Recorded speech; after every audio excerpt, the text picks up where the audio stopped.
Assalamualaikum warahmatullahi wabarakatuh. Selamat datang di YouTube Samudi Channel.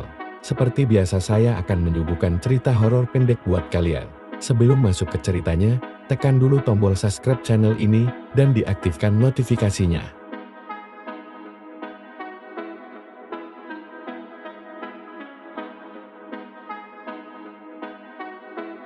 Kisah nyata ini dialami oleh Adit pada tahun 2006 yang lalu. Ketika itu, Adit dan keluarga memiliki sebuah rumah baru di pinggiran sebut saja di kota Bandung. Rumah itu berdiri di atas lahan bekas rawa-rawa dan dijadikan sebuah kawasan perumahan yang luas. Setiap 1 minggu sekali, Adit dan keluarga meninjau rumah tersebut untuk melihat progres pembangunan. Waktu itu, dia datang dengan perasaan tidak enak menjelang waktu maghrib. Setelah melihat rumah barunya, Adit kembali ke rumahnya di kawasan Riung, Bandung. Di tengah perjalanan pulang, pembantunya bernama Reni mengaku tangannya dicolek oleh seseorang.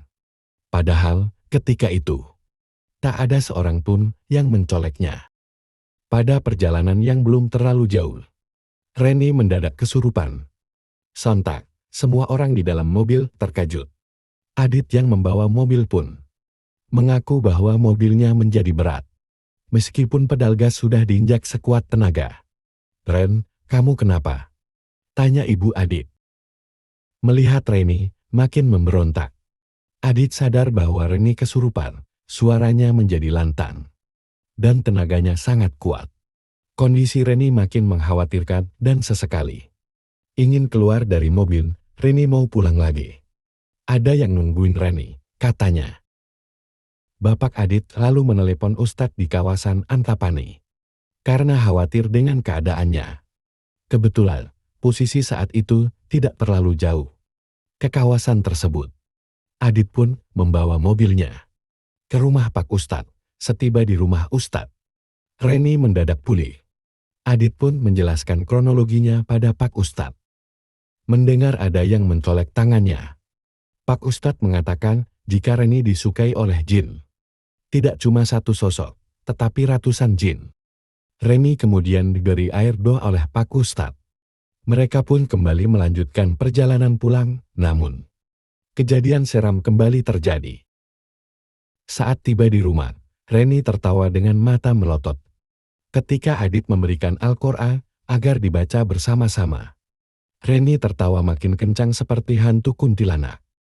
Adit kemudian menelepon Ustadz di sekitar rumahnya dengan harapan agar Reni kembali normal, namun ketika Ustadz itu datang, Reni tak kunjung membaik. "Dia disukai ratusan jin," kata Pak Ustadz. "Susah untuk mengeluarkannya," menurut Pak Ustadz. Ratusan jin itu mencolek tangan Reni saat Reni melamun. Para jin itu merasukinya dan ingin membawanya pergi. Memasuki tengah malam, Reni makin memberontak dan melakukan kehendak di luar kuasanya. Sesekali dia berbicara sendiri di kamar dengan keadaan gelap dan masuk ke kamar mandi sambil bernyanyi seram. "Ren, istighfar, Ren, istighfar," kata Bapak Adit. Jam 2 dini hari, Reni mulai tersadar dan bertanya-tanya. "Ada apa?" Adit menjelaskan semuanya pada Reni. Dia pun kembali melamun dengan keadaan kusut.